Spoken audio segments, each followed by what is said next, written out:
Shalom. Jina langu naitwa Mwalimu Vincent Mwakisyala na hii ni Hazina ya Kanisa. Niko mahali hapa kuongea na kanisa la Mungu Tanzania, na jambo ambalo nataka niongee na kanisa la Mungu kwa watumishi wote mbalimbali mnaonisikia, kwa nafasi zenu katika kujenga mwili wa Kristo. Niseme jambo la kwanza, kanisa la Tanzania lipo sehemu salama kabisa, lipo katika nafasi salama, na tuna uhuru wa kumwabudu Mungu na kuongea na Mungu. Nimeona kuna baadhi ya vitu ambavyo shetani anajitahidi kuviingiza taratibu ili kulivuruga kanisa la Mungu nchini kwetu. Kuna baadhi ya vitu shetani anajitahidi kuvifanya ambao vitatutoa katika nafasi kanisa la Mungu. Lakini niko mahali hapa kuambia watumishi wa Mungu tubaki katika nafasi yetu kama kanisa katika nchi hii. Maandiko yanasema sisi ni wapatanishi. Sehemu yoyote katika nchi yoyote ambao kanisa la Mungu limepewa nafasi kubwa, hizo nchi mara nyingi zinakuwa na amani. Fuatilia nchi zote ambazo hazina amani, ni zile nchi ambazo kanisa la Mungu limeondolewa kabisa katika nafasi yake, au alipewi kabisa katika nafasi.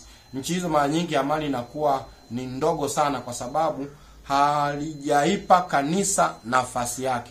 Lakini nchi yetu sisi tuna uhuru wa kumwabudu Mungu, tuna uhuru wa kuitangaza Injili, tuna uhuru wa kufanya mambo yote katika neema ya Mungu ambayo ametupa katika nchi hii. Hivyo niseme nchi hii bado kanisa la Mungu tupo sehemu nzuri sana. Kitu ambacho ninakiona hapa ni kwamba shetani anajitahidi sana kuliondoa kanisa katika sehemu. Kwa mfano, mwaka huu ni mwaka ambao ni wa uchaguzi. Mwaka huu ni mwaka wa uchaguzi. Lakini angalia jinsi ambavyo shetani anavyopambana kuliondoa kanisa katika sehemu yake. Miaka yote ya uchaguzi, kwa umri wangu mimi na wale ambao mmenizidi umri mtakuwa mashahidi, kanisa linakuaga katika kipindi gani? Utakuta kanisa miaka yote ya uchaguzi linaitisha maombi.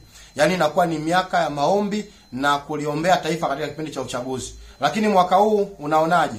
Unakuta kanisa linatoka taratibu katika nafasi yake. Tunajiingiza katika masuala mengine ambayo tunaiacha nafasi yetu sisi.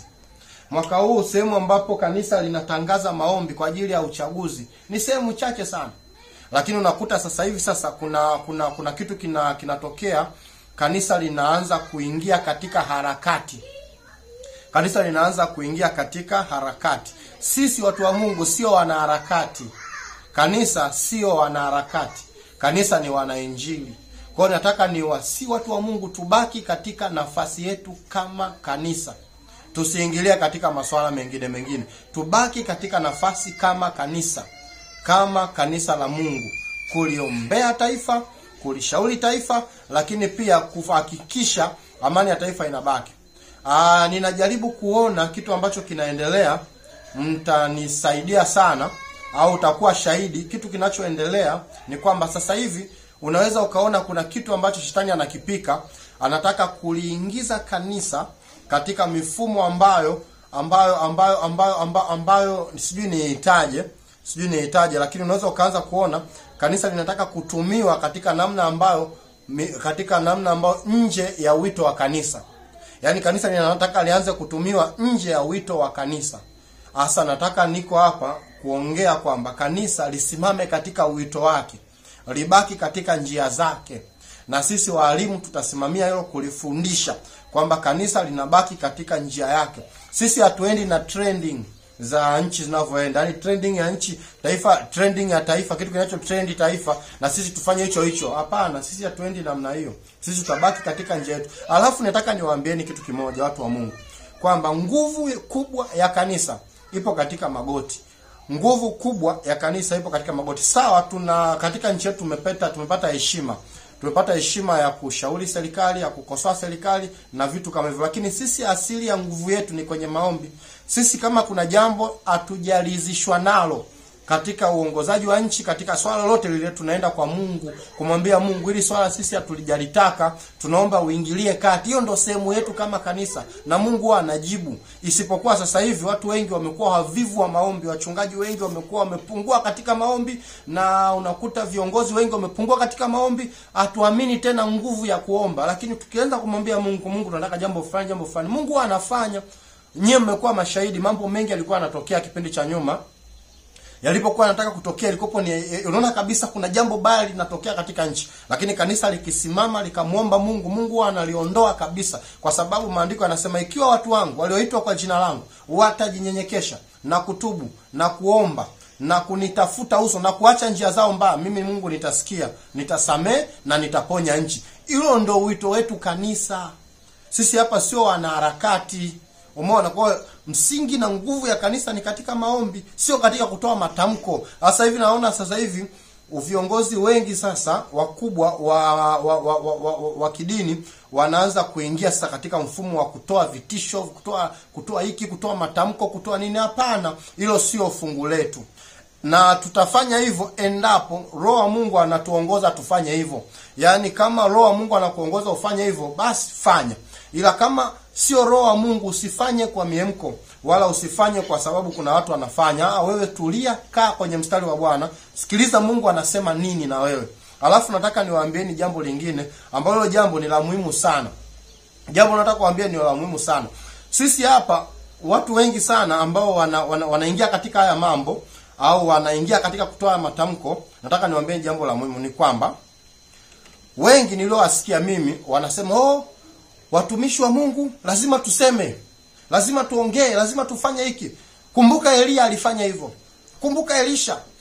Wanajifananisha na Elia na Elisha, lakini hawaelewi kwamba kipindi cha Elia serikali iliyokuwa inatawala kipindi kile ilikuwa ni serikali ya kidini.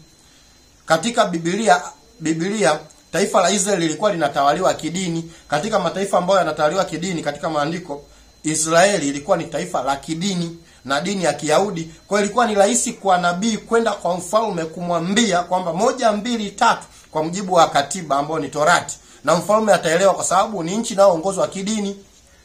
Lakini nchi yetu sisi, taifa letu sisi serikali haina dini. Sio, unanielewa hapo? Serikali haina dini, ila inaheshimu taasisi. Kanisa ni taasisi. Kwa hiyo inaheshimu kanisa kama taasisi, lakini serikali haina dini.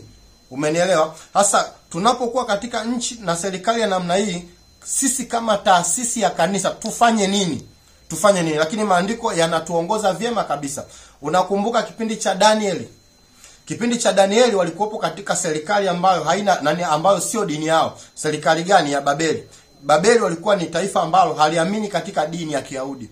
Kwa walipokuwa kule, uone Danieli anaenda kwa mfalme kutoa tamko, uone Danieli anaenda kutoa vitisho, walikuwa wanasubiri mpaka wanapoitwa. Wanaenda kwa mfalme kwa adabu. Kwa sababu gani? Wako katika nchi ambayo sio dini yao. Wanachokifanya ni kuheshimu mamlaka na kunyenyekea na kusubiri muongozo wa Mungu katika nini? Katika ile nchi ambayo ile nchi haina dini.